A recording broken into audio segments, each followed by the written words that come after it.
पालिकेच्या सभेत उपनगराध्यक्षपद advocate DG. बनकर आणि सभापती बाळासाहेब खंदारे यांच्यात झालेल्या खडाजंगीनंतर सातारा विकास आघाडीचे नेते खासदार श्रीमंत छत्रपती उदयनराजे भोसले यांनी जलमंदिरात बैठक घेतली।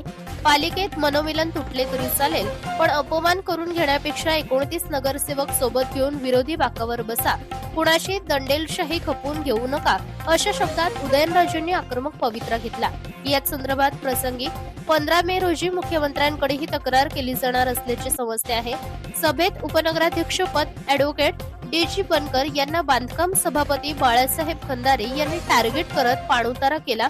सभेत घडलेला प्रकार व्हिडिओ सहित सातारा विकास आघाडीचे पदाधिकारी व नगरसेवकांनी जलमंदिर येथे उदयनराजे यांची भेट घेऊन सांगितला। यावेळी बैठकीत उदयनराजे यांनी प्रकरणाची गंभीर दखल घेत पदाधिकारी व नगरसेवकांना सूचना केल्या।